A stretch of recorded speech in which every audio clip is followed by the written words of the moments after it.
राम राम सबको, राम राम सबको, राम राम। और रविवार आपके लिए बहुत शुभ हो, इस कामना के साथ मैं आज आपसे कुछ वक्त की बात करना चाहता हूँ। समय, टाइम, इससे संबंधित कुछ बात मैं आपसे करना चाहता हूँ। एक बात पहले कहूँ, और वो ये है कि थोड़ी सी निराशा उन लोगों को ज़रूर होगी जो मुझे सिर्फ कुंडली देखने वाला मानते हैं। उनको थोड़ी सी निराशा हो सकती है। देखो भैया, जिंदगी में बहुत सारे कार्य करने का दायित्व प्रभु ने मुझे दिया है, जिसमें कुंडली एक माध्यम है जिसको मैं सुबह 8 से 9 गुरु पर्व में देखता हूँ।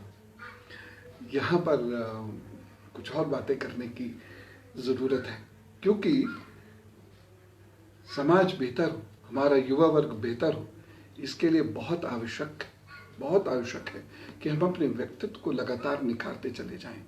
बहुत सारी ऐसी चीज़ें हैं ज़िंदगी में जो हम नहीं कर पाते क्योंकि हमें उसके रास्ते नहीं मालूम।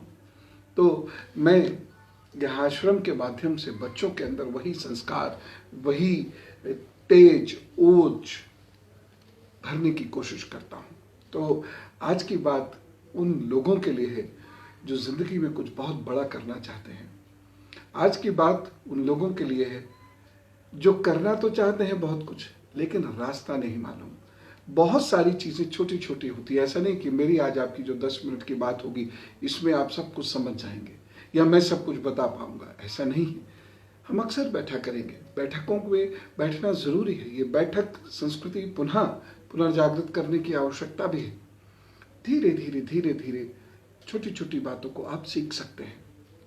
एक चीज़ मैं ज़रूर आपसे कहूँगा, आप सब लोगों को निमंत्रण भी मैं देना चाहूँगा, आश्रम आया करो। समय, लोग अक्सर ऐसे लिख देते हैं कि आप मुंबई जा रहे हैं, कभी समय निकाल के हिमाचल आइए, हमें आपसे मिलना है। कितनी अजीब सी बात है कि मैं घर घर जा सकता हूँ मिलने के लिए। तो आप ही लोगों को आना होगा। जहाँ भी ध्यान बैठक हो आए। मेरी ध्यान बैठक बहुत अलग किस्म की होती है। इसमें ऐसा नहीं कि बस यूँ सब लोग बैठ जाएंगे। बहुत सारी उसमें बातें होती हैं, वह बातें जो जिंदगी बदलती हैं, वह बातें इसके अंदर होती हैं। इसलिए ध्यान बैठकों का आपको हिस्सा बनना चाहिए। जिंदगी में हम बहुत कुछ करते हैं, बहुत सारी चीज़ों में पैसा व्यर्थ भी करते हैं, उसे कहीं रोकें और ऐसे स्थानों पर आने के लिए या ऐसे स्थानों पर बच्चों को भेजने के लिए पैसा जरूर जोड़िए, तभी तो सीखेंगे। घर की चार दीवारी, बस के अंदर या स्कूल की चार दीवारी के अंदर बहुत कुछ पढ़ा तो जा सकता है, सीखा नहीं जा सकता। तो इसीलिए ध्यान बैठकों में भेजिए, सत्संगों में भेजिए, आश्रम आइए आप सब लोग। हाँ, अगर आप ये सोचे कि आप आश्रम आएंगे और फटफट फटफट मैं आपकी कुंडली देखना शुरू कर दूंगा, वो सब नहीं होता। आश्रम का उद्देश्य कुछ अलग होता है। ध्यान जरूर कीजिए। और आज जो मैं आपसे वक्त की बात करने जा रहा हूं, उसको बहुत ध्यान से सुनिए। एक धन्यवाद आपका करना चाहता हूं, और वो धन्यवाद ये है, मुझे बहुत अच्छा लगा लोगों के जब कमेंट्स आए कि आपने ये कहा था ये हो गया, आपने ये कहा था हो गया, आपने कहा था ईमानदारों का ज़माना आएगा, शायद शुरुआत हो गई। एक दीदी ने लिखा था ये कमेंट। लोगों को याद था कि दीपावली के कार्यक्रम में मैंने सुबह सुबह ये कहा था, बल्कि उन्होंने मुझे याद दिला दिया कि आपने कहा था कि बड़े नीतिगत फैसले होंगे। अच्छा लगता है जब आप बातें सुनते हैं, उसी से तो मुझे भी उत्साह मिलता है आपको नई नई और ढेर सारी बातें बताने का। बाकी यदि आप सुनेंगे नहीं तो फिर मैं भी डिस्करेज हो जाऊंगा। तो बहुत बहुत धन्यवाद उन सभी लोगों का जिन्होंने बातें सुनी, याद रखी और मुझे भी याद दिलाई। एक हाफिज जौनपुरी साहब ने बड़ी अच्छी बात कही है, मुझे अक्सर याद आती है। गया जो हाथ से वो वक्त फिर नहीं आता। बहुत सारे लोगों ने सुना होगा, गया जो हाथ से वो वक्त फिर नहीं आता, कहाँ उम्मीद की फिर दिन हमारे फिरे हमारे अब। मैं इसको दोबारा आपको समझाना चाहूँ, बड़ी गहरी बात है। गया जो हाथ से वो वक्त फिर नहीं आता, कहाँ उम्मीद की फिर दिन फिरे हमारे अब पछताए क्या होत जब चिड़िया चुग गई खेत। ये हिंदी में हो गया। स्वामी जी, मेरे गुरु जी स्वामी विवेकानंद जी, वो एक बात, एक श्लोक अक्सर कहते थे, कालः सुप्तेषु जागृति कालो ही दुरतिक्रमः। कालः सुप्तेषु जागृति कालो ही दुरतिक्रमः। Time keeps wide awake when all else sleeps. This is the time which is always awake. हम सो जाते हैं, और हम सो जाते हैं, और जो समय चला जाता है फिर उस समय को हम पकड़ नहीं सकते। हमारे हाथ उसके बाद सिर्फ निराशा लगनी शुरू होती है, हमारे हाथ उसके बाद सिर्फ परेशानियां लगनी शुरू होती हैं। फिर हम इधर उधर दौड़ना शुरू करते हैं। काश हम वक्त को समझ के उसके साथ चलें, तो फिर ये परेशानियां नहीं होंगी। अक्सर एक थ्योरी आती है जिसमें मैं देखता हूँ मोटिवेशन के लिए बहुत सारे लोग कहते हैं वक्त बदल दो, वक्त बदल दो, वक्त बदल दो। बहुत सारे लोग कहते हैं मैं वक्त बदल दूंगा। दरअसल कोई वक्त नहीं बदल सकता, ये कार्य तो केवल महाकाल कर सकते हैं। वक्त न मैं बदल सकता, न आप बदल सकते। इस धरती के ऊपर कोई भी वक्त नहीं बदल सकता। हाँ, एक वक्त के अंदर हो रही गतिविधियों को बदला जा सकता है, समाज की सोच को बदला जा सकता है, समाज के क्रियाकलापों को बदला जा सकता है, अर्थ, राजनीति, इनको बदला जा सकता है, सिस्टम्स को चेंज किया जा सकता है। वक्त को कोई कैसे चेंज कर देगा? क्या 24 घंटे में 24 घंटे 2 सेकंड कर देंगे हम? क्या हम पीछे चले जा सकते हैं? यानी आज है 13 तारीख, क्या हम 12 तारीख में जा सकते हैं? क्या हम 13 तारीख को 16 तारीख में जा सकते हैं? नहीं। तो दरअसल वक्त कोई नहीं बदलता, वक्त के अंदर के जो सिस्टम्स होते हैं हम उसे बदल देते हैं। वह सिस्टम एक राष्ट्र का हो सकता है, वह सिस्टम एक समाज का हो सकता है, वह सिस्टम मेरा घर का हो सकता है, वह सिस्टम मेरा हो सकता है। दरअसल इस सिस्टम को बदलना ही विलक्षणता की निशानी है, जिसको हम सामान्य भाषा में कह देते हैं वक्त बदल दे। और मैं यहां पर एक कॉशन भी देना चाहता हूं युवाओं को जो ये कहते हैं, अहंकार के वशीभूत, वो कहते हैं मैं वक्त बदल दूंगा। वक्त कोई नहीं बदल सका। बहुत बड़े बड़े काम बड़े बड़े जोश के साथ आप करो, लेकिन अहंकार कभी नहीं आना चाहिए उसमें। तो हमें क्या करना है? स्वयं को वक्त के अनुसार ढालना है। टाइम मैनेजमेंट क्या? We do not manage the time, we can not manage the time. Time and space can not be manage by human being. We manage ourselves according to the time.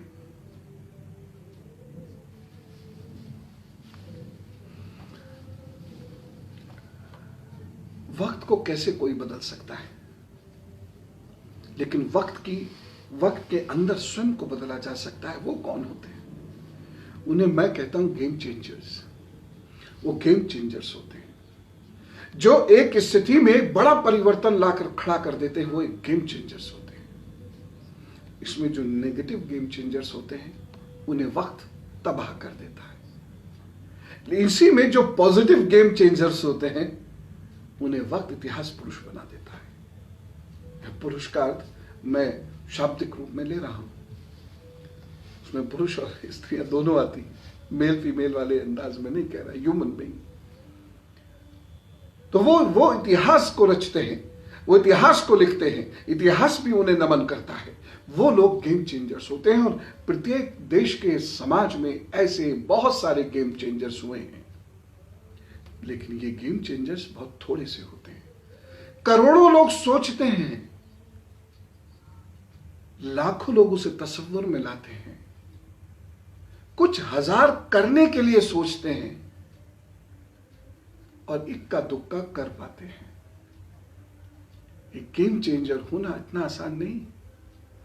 बहुत सारे लोग, खासतौर से ये जो young age होती है, युवावस्था होती है, टीन एज होती है, किशोरावस्था होती है, उसमें तो हम सोच के यही चलते हैं कि अब सारा समाज हम बदल देंगे, नई रचना रच देंगे। लेकिन कैसे? ये महत्वपूर्ण बात है। इसलिए केवल बातें करने वाले लोग वक्त के डैनों पर बैठकर उड़ नहीं पाते, वो पिछड़ जाते। तो गेम चेंजर होने के लिए बहुत जरूरी है कि आपके अंदर वह समझ हो। पहली समझ, वक्त के साथ चलना जरूरी है। यह आपको एकदम स्पष्ट समझ होनी चाहिए कि वक्त के साथ चलना बहुत जरूरी है। लेकिन लोग वक्त के साथ नहीं चलते। क्या करते हैं? प्रमाद। कौन वक्त के साथ नहीं चलता, कौन पिछड़ता है, यह बताने जा रहा हूं। और यह मैं क्यों बता रहा हूं?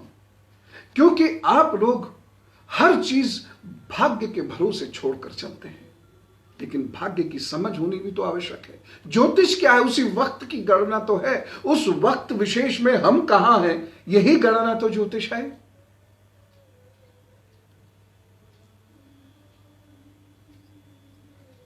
सबसे पहली चीज, वक्त के साथ चलो। वक्त के साथ चलने का अर्थ क्या है? वक्त को जाया मत करो।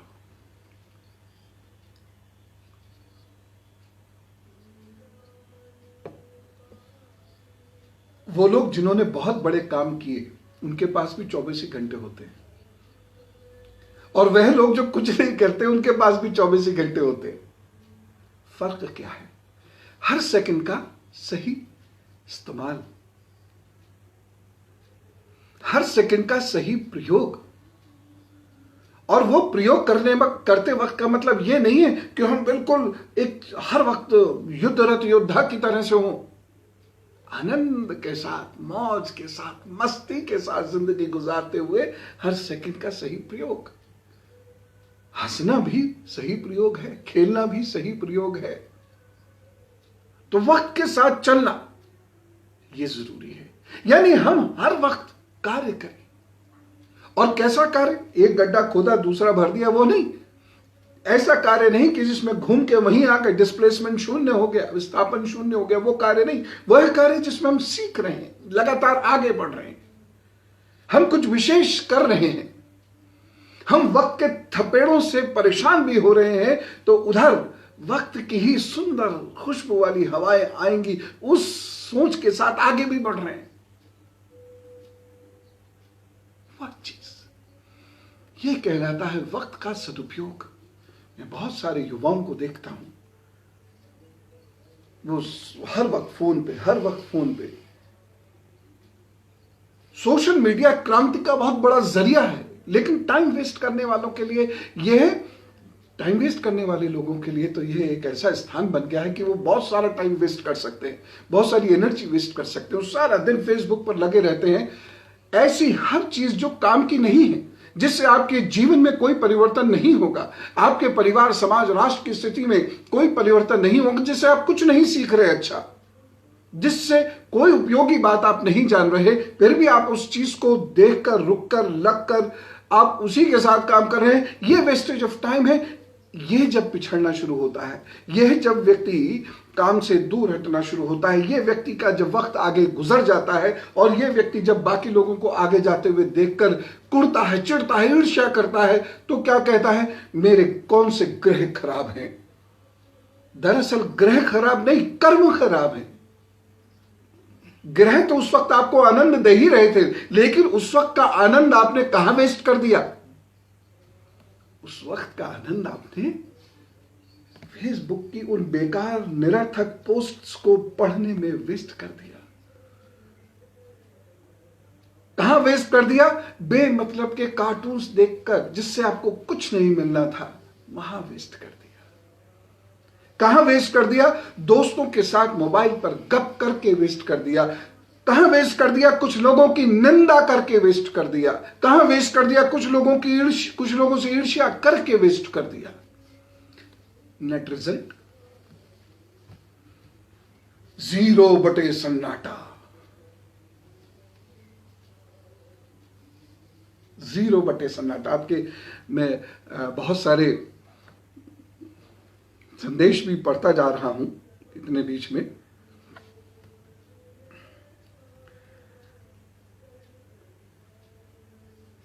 इसीलिए बच्चों, समय वेस्ट मत करो। ये वक्त बड़ा निर्मोही है, तुम्हारे लिए नहीं रुकेगा,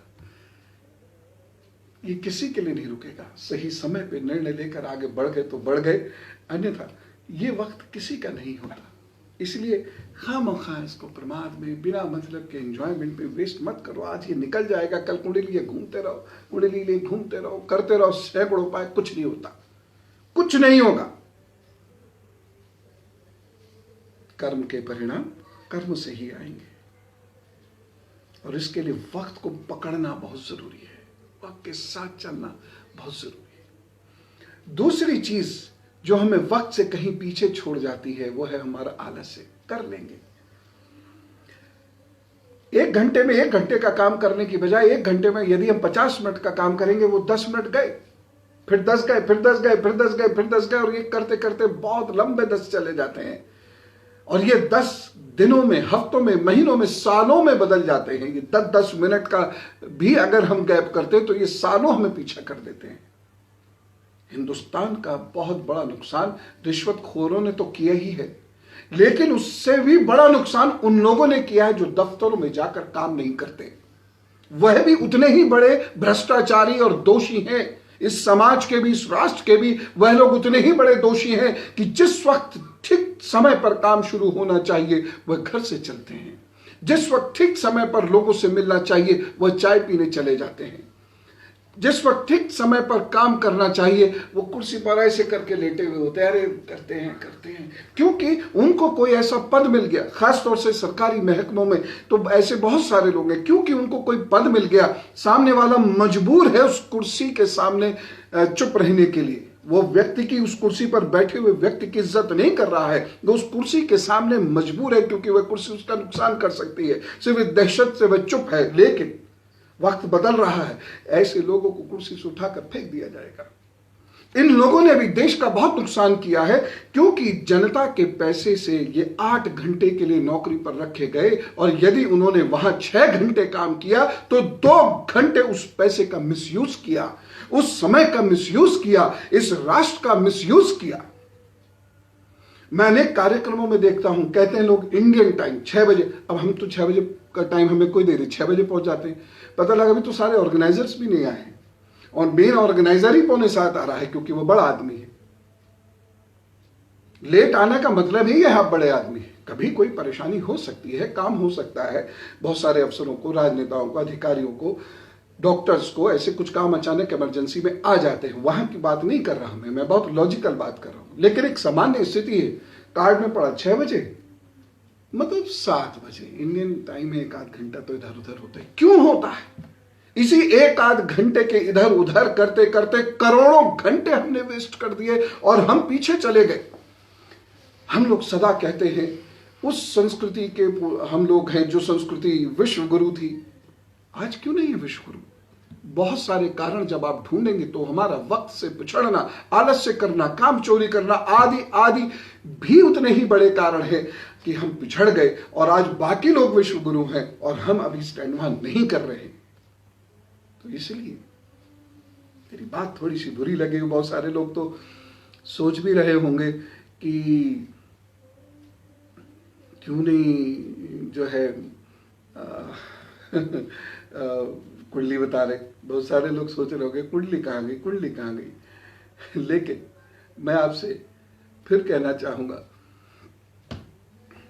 जो बात मैं बता रहा हूं ये सुन लिया तो अपने ही नहीं 20 अन्य लोगों के भी आप भाग्य बदल दोगे, 20 अन्य लोगों के भी भाग्य बदल दोगे। खैर, जो मैं,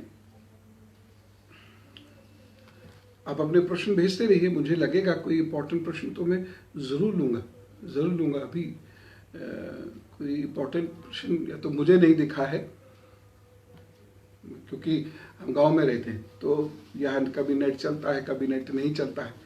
मुझे अभी कोई ऐसा दिख नहीं रहा है। खैर, अगली बात जो मैं आपसे करना चाहता हूं, बच्चों, खास तौर से उन बच्चों की बात जो करे ना करे, करे ना करे, करे ना करे, यानी संशय, डाउट, इंडिसिसिवनेस, हमेशा इसके बीच में झूलते हैं और वक्त को बर्बाद करते हैं। देखो बच्चों, if you want to do a thing, decide about it, research for it, and once you have decided, then leave everything on God and start working over it. Just do not think that there is anywhere left to be back. Now roads are closed and you have to forward. हमेशा याद रखो, संशय में मत उलझो। श्री कृष्ण भी अर्जुन से यही कह रहे हैं, संशय से बाहर आओ, क्योंकि ये संशय आपको इतना डरा के रखता है, इतना डरा के रखता है कि जिंदगी में आप कुछ नहीं कर पाते, और वक्त निकल गया एक बार तो फिर हाथ नहीं आता। मैंने देखा है संशय की वजह से बहुत सारी लड़कियां 25 साल से 30 साल तक आ जाती, शादी नहीं होती। अब 30 साल की हो गई, वैसे भी आसानी से नहीं होगी। बहुत सारे लड़के 28 साल से 32-33 तक आ जाते, अब सेल में लग गए। इसीलिए शादी नहीं हो रही आसानी से। संशय से बाहर आओ, come out of the doubts. कैसे आओगे? डिसाइड करो ये करना है, उसकी अच्छे से रिसर्च करो, study that thoroughly, and then leave everything on God and you start working on it. बस काम करना शुरू कर दो, बाकी जो प्रभु चाहेंगे होगा। You may get result, you may not get result. You may get good results, you may not get good results. You may get even the worst results. Let God decide it. आप सिर्फ काम करो, संशय से बाहर आ जाओ। तो वक्त की समझ रखना बहुत आवश्यक है। मेरे पास क्वेश्चन नहीं आ रहे, पता नहीं क्यों, यहाँ शायद नेट नहीं चल रहा है या जो भी रीजन रहे हो। तो कर्ण भाला जी का एक प्रश्न है, media in all forms is misguiding, it is getting difficult to get right information and another problem is too much of information flow, how to remain focused. Wonderful question Karn ji. Read more and more, start reading it. And आप तो आश्रम के हैं, आप तो आपके पास तो बहुत मौके, आश्रम के सारे लोगों के पास बहुत मौके हैं समाज में घुसकर समाज को परखने के। और once you are into the society, once you start mingling with the society, once you start interacting with the society, then you start getting a feel whether what is being shown is right or wrong. ये feel आने लगता है। दूसरी चीज ये भी जरूरी है कि read more and more, read 2-3 newspaper if you are interested in financial pieces of news. Read financial news in 2-3 papers. Also watch television. So that conglomeration will give you analytical ability and you will get to know what is right, what is wrong. Initially, it may be a cumbersome exercise, but gradually you will get to know this.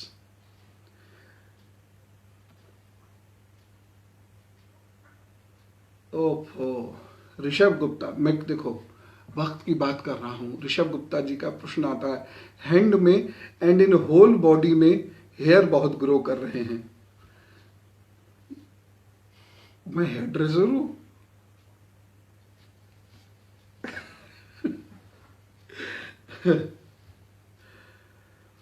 मुदित गर्ग जी ने एक बहुत अच्छा प्रश्न किया, मन पे काबू कैसे करें? मुदित जी, मैं एक दिन बैठक में इसी विषय को लूंगा, आप देखिएगा मैं इसी विषय पर आपसे काफ़ी बात करूंगा। लेकिन फिलहाल मैं आपको इतना बता रहा हूं, ध्यान से यदि आप ध्यान में बैठना सीख जाते हैं तो धीरे धीरे मन पे काबू होना शुरू हो जाता है। जब आप अपना जीवन किसी को समर्पित करना शुरू कर देते हैं कि let him decide about my faith और whatever he has said, इसीलिए हमारे यहाँ गुरु परंपराएं बहुत रिश्ती, गुरु जी ने क्या दिया अब करना। तो ऐसे में आपको संशय नहीं रह जाता था और आपका मन उस महान पुरुष के हाथ में उस महान पुरुष के नियंत्रण में हो जाता था। अभी वैसा नहीं है। आप पूर्णतः समर्पित होकर प्रभु का ध्यान करें और पता नहीं आप लोग मेरी बात पे यकीन करेंगे या नहीं करेंगे। जो लोग ऐसा अभ्यास करते हैं ध्यान का वह तो कर लेंगे क्योंकि उनके साथ तो अक्सर होता ही है ये, लेकिन बाकी लोगों को मैं फिर भी कहूँगा यकीन कर लो मेरा, प्रभु बता देते हैं, किसी भी रूप में बता देते हैं। इसीलिए ध्यान करना शुरू तो करिए आप, मन शांत करना शुरू तो करिए आप। जब मन शांत होता है तो रियल सेल्फ निकल के आता है, और उस रियल सेल्फ में बहुत कुछ टैलेंट छुपा हुआ होता है, और आप एक अच्छी बड़ी स्थिति पर तुरंत आ जाते हैं। मन शांत हो जाएगा अपने आप, मन कंट्रोल हो जाएगा। योगश्च चित्तवृत्ति निरोधा, योग से। और ये वाला योग नहीं कह रहा हूं मैं, ये वाला योग नहीं कह रहा हूं मैं, ध्यान योग की बात कर रहा हूं, जो ऋषि पातंजलि ने कहा है उस योग की बात कर रहा हूं। वह चित्त की वृत्तियों को निरोध में ले आता है, इसलिए अनर्गल विचार आप पर कभी हावी नहीं हो सकते। ठीक, तो वेरी गुड मुदित। नीरू जी ने कहा है, हरित जी का एक क्वेश्चन लेता हूँ, ये बड़ा इंपॉर्टेंट है। राम राम, सादर वंदन गुरु जी। अभी जो ईमानदारी वाला समय शुरू हुआ, इसको ध्यान में रखते हुए आगे का वक्त देश और समाज के ईमानदार लोगों के लिए कैसा होगा? अच्छा होगा हरती जी, निश्चित रूप से अच्छा होगा। लेकिन ये ऐसा एक समय शुरू हुआ है जो एक बहुत बड़ा ट्रांजिशन का फेज है, जो बहुत बड़ा ट्रांजिशन का फेज है, और इसमें हम आपको नींव में कहीं छुपना होगा। देश ऐसे नहीं बनता है, और एक नेता दो नेता मिल वो देश नहीं बना पाते। हर एक व्यक्ति की सीमा होती है, तो हम सबको बदलने की जरूरत है, और इस वक्त हम बदल गए। जितनी जल्दी बदल जाएंगे उतनी जल्दी ये देश बेहतर होना शुरू हो जाएगा। तो एक दो लोग मार्ग दिखाते हैं, दीपक जला देते हैं, बस अब हम उसको प्रकाश, बड़े प्रकाश में तब्दील करना होता है।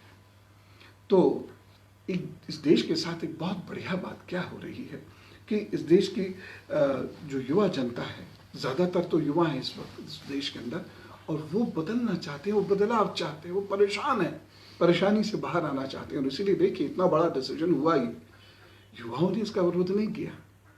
परेशानियां हो रही हैं, तमाम किस्म की दिक्कतें, लेकिन युवाओं ने विरोध नहीं किया इसका। आप देख लीजिए, नहीं तो आ जाते कॉलेज के कॉलेज उतार के सड़क पर क्या कर लेते हम लोग, पुलिस एडमिनिस्ट्रेशन वगैरह ये क्या कर लेते, लेकिन नहीं आए। तो ये बहुत बड़ा निशानी है, बहुत बड़ा साइन है, प्रतीक है कि आने वाला वक्त इन युवाओं के हाथ में हिफाजत से है, मुझ जैसे बुड्ढे भी हिफाजत से। नीरू आर्या जी कहते हैं, kids of 15 years cannot understand what is going on in this politics properly. Even sometimes newspaper are not clear about it. How to understand things? Yes, very good, Neeru ji. See, the persons who are writing in newspaper or who are on television and guiding the society in some or the other way, they too are human beings. They too have limitations of knowledge. We should keep enriching ourselves. हम लगातार मेहनत करते रहे, हम लगातार बेहतर पढ़ते रहे। Best does not come. Best never comes. But we always strive for best. But best, whatever we want to achieve or whatever we achieve, does not come in one flow. That comes in piecemeals. तो धीरे धीरे धीरे धीरे हम पढ़ते रहेंगे, discuss करते रहेंगे, बताते रहेंगे, और उससे चीज़ें बेहतर होती हैं। भारतीय समाज को मेरे गुरु जी स्वामी विवेकानंद जी से सीखना होगा एक बात। वह कितने पॉपुलर व्यक्ति थे, सब जानते हैं। बावजूद उसके, यदि उन्हें ये समझ में आता था कि मैंने जो 10 साल पहले बोला वो गलत था, तो वह आज कहते थे जो 10 साल पहले मैं सोचता था, सॉरी वो मेरी सोच गलत थी, ये सोच सही है। तो हमें अपने आप को करेक्ट करना है, और दूसरे लोगों को भी चाहिए कि यदि मैं अपने आप को करेक्ट कर रहा हूं तो मुझे स्वीकार है, यूजुअली, क्योंकि दुनिया है, इसकी गहराइयों का, इसके रहस्यों का क्या पता है। तो आप पहले ही दिन एकदम सब कुछ करेक्ट हो जाएंगे, या बच्चा पहले दिन सब कुछ करेक्ट जान पाएगा, ये संभव नहीं। दूसरा, बच्चे को ये समझाइए नीरू जी, पर्सपेक्टिव क्या होता है।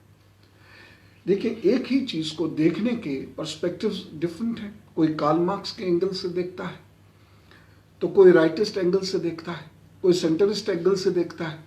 देखने में एक्सप्लेनेशंस बदल भी जाते हैं। तो इसलिए कोशिश ये कीजिए कि लगातार चर्चा करते रहिए, धीरे धीरे धीरे धीरे समझ आएगी। समझ का मतलब ये होता है कि धीरे धीरे अनुभवों के आधार पर निष्कर्ष निकालने शुरू हो जाते हैं, तो वो उसी को हम अपनी समझ बोलते हैं। ये धीरे धीरे होगा। तो 15 साल के बच्चे के साथ भी लगातार आप बात करते रहिए, आज एक बात, कल दूसरी बात, तीसरी बात, धीरे धीरे उसको समझ में आता रहेगा। शिखा Saxena ji, Guru ji, I have a question that it is not easy for everyone to come out of doubts, that what should we do to come out? It is only required mental power, right? Yes, yes शिखा जी, दिमाग में जो भी कुछ अच्छा हो सकता है वो it is only because of mental powers।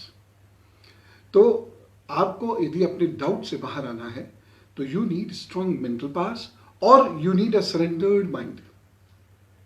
जैसे मुझे कोई डाउट है, हम तो बचपन से ही लगातार क्रांतिकारी रहे, तो अब क्रांतिकारियों के सामने रास्ते भी चार होते हैं, डाउट्स भी ज़्यादा होते हैं, स्टेक पर भी ज़्यादा कुछ लगा हुआ होता है, तो क्या करें? मैया के कदमों में छोड़ आए, लिखा ये है, ये है, मैया अब तुम जानो। बैठ गए मैया का ध्यान करने, बता देते।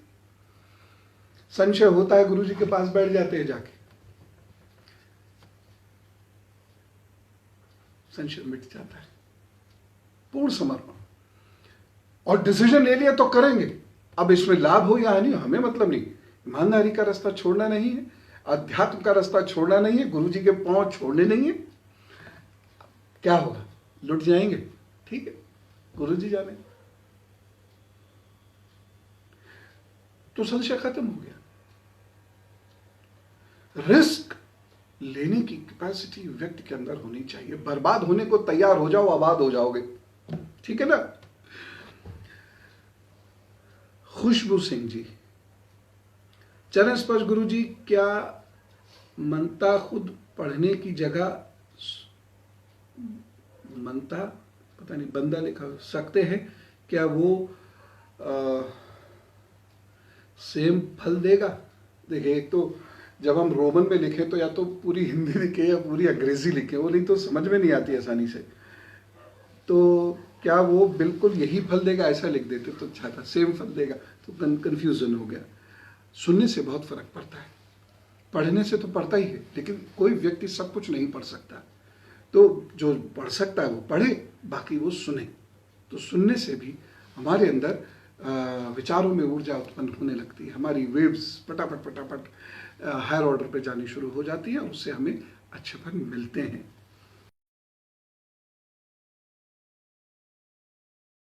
आया है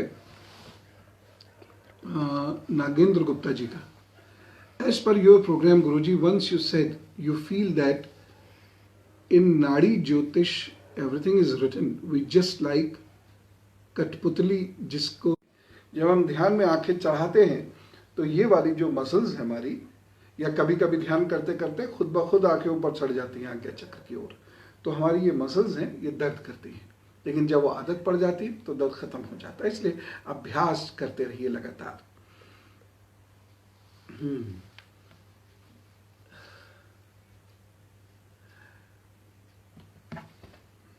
बहुत सारे प्रश्न आपके आ रहे हैं और मैं कोशिश भी कर रहा हूँ लगातार, कोई और अच्छा प्रश्न हो तो दीजिए।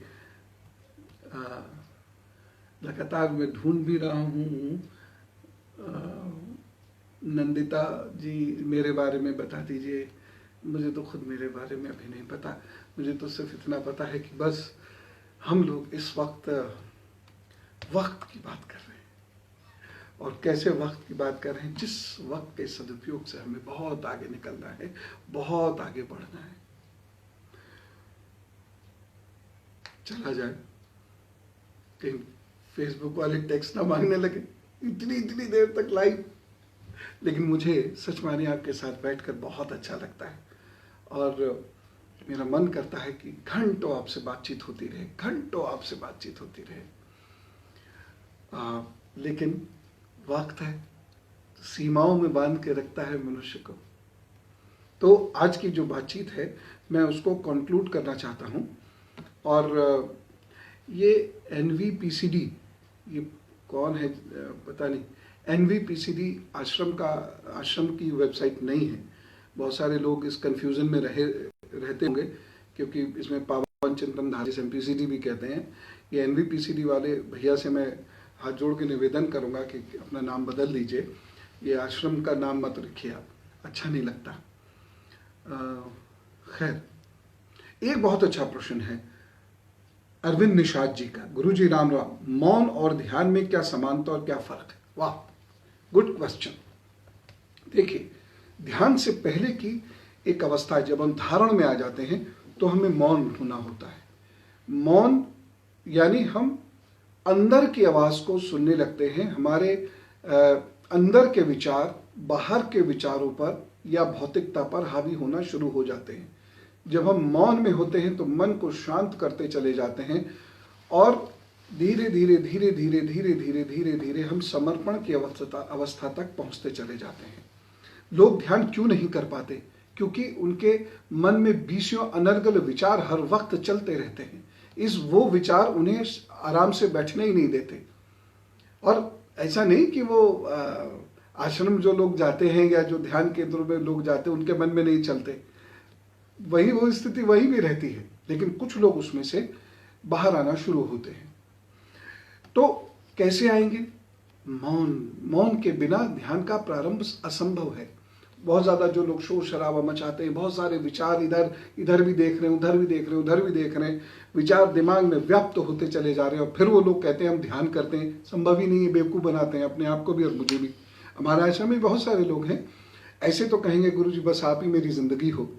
मैं कहता हूँ अच्छा, शिविर में है मौन रखना, मेरे सामने तो मौन रखते हैं, लेकिन मुझे भी पता है टेंट में जाकर ऐसे ऐसे करके बातें करते धीरे धीरे।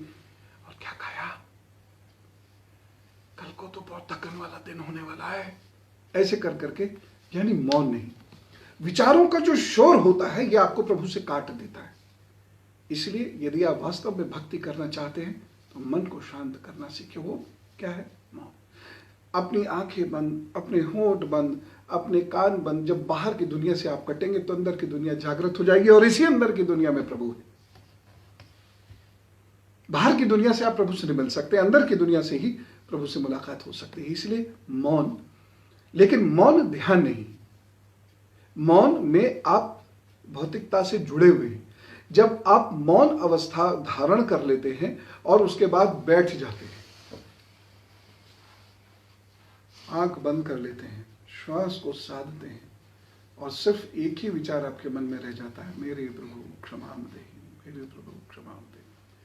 और उसके बाद आप अपने मन का जप करने लगते हैं, और उसके बाद धीरे धीरे जब भी कहाँ बंद हो जाता है, बिल्कुल एक ऐसे मार्ग पर चले जाते हैं जहाँ कुछ अलग आवाज़ें हैं, जहाँ कुछ अलग महक है, जहाँ कुछ अलग प्रकाश है, जहाँ प्रभु का अपना वास है।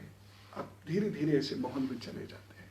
तो मौन ध्यान से पूर्व ध्यान की आवश्यकता है, लेकिन मौन ध्यान नहीं है। बहुत अच्छा प्रश्न है, बहुत इसका मुझे आप थोड़ा सा और आगे बढ़िए तो इस लाइन पे आप जा सकते हैं। दिनेश जी, व्यास दिनेश जी का प्रश्न एक है, गुरुदेव विचलित हुए बिना कर्म में लगातार कुशलता कैसे प्राप्त करें?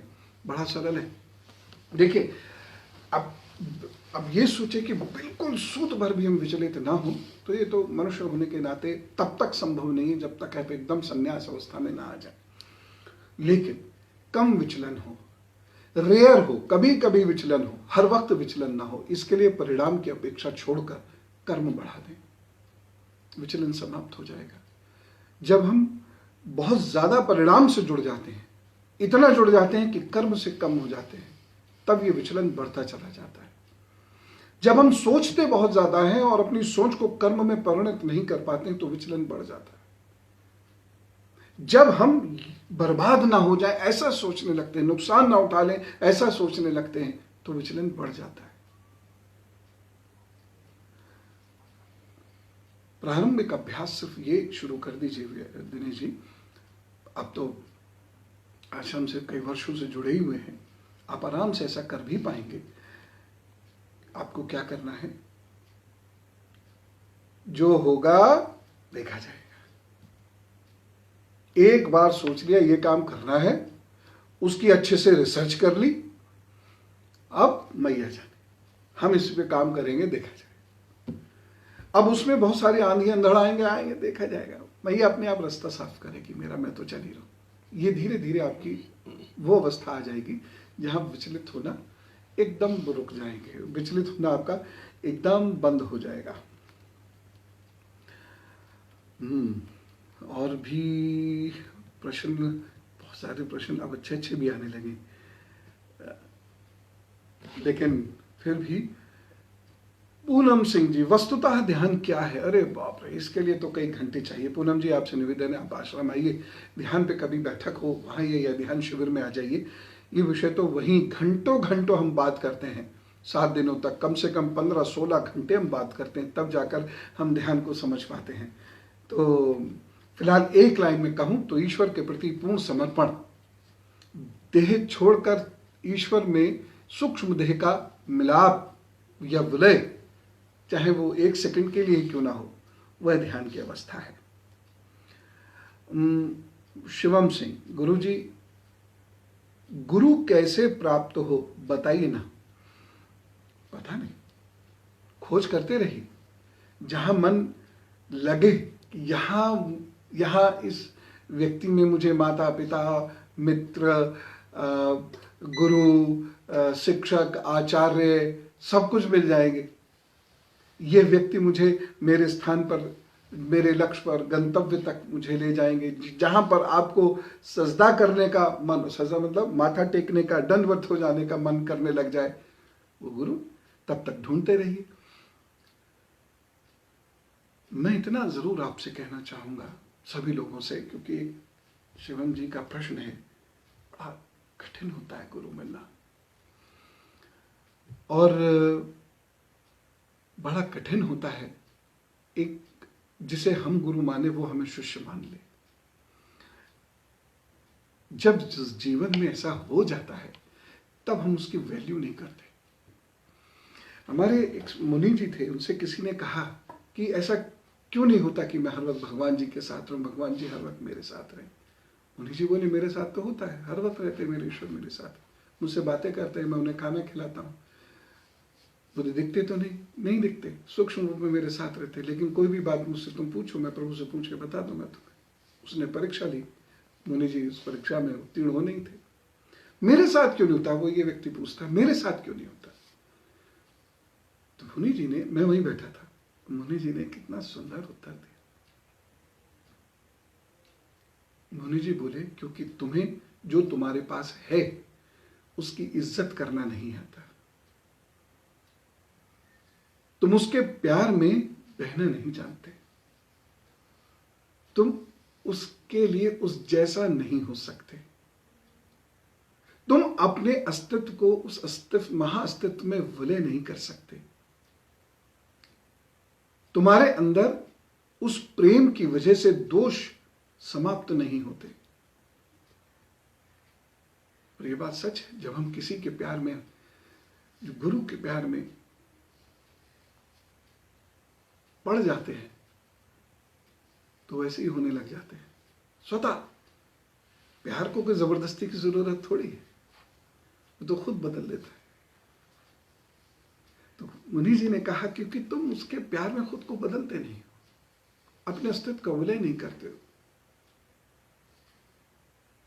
तुम अपनी बुराइयों को छोड़ नहीं रहे हो, तुम झूठ बोलना छोड़ नहीं रहे हो, इसलिए वो तुम्हें नहीं मिलता, क्योंकि उसको डर है कि तुम उसी के नाम का फायदा उठाकर झूठ बोलने लग जाओगे, इसलिए वो तुमसे भाग जाता है। तो अपनी छवि बदलो तो तुम्हारे साथ भी प्रभु रहने लगेंगे। और ये बात बड़ी माकूल, बड़ी जबरदस्त है। तो इसीलिए शिवम जी, ढूंढिए गुरु को, और वो दिन आपकी जिंदगी का एक नया जन्म होगा जिस दिन आप गुरु ढूंढ लेंगे, और आप एकदम विलक्षणता को प्राप्त कर लेंगे जिस दिन गुरु आपको शिष्य मान लेंगे, ये तय है जी। अब चलते हैं। आप लोगों का रविवार बहुत अच्छा गुजरे, ये कामना करता हूं, और जल्दी फिर एक और बैठक करेंगे। बहुत सारी बातें हैं मेरे पास आपसे करने के लिए, जल्दी बैठेंगे। तब तक राम राम।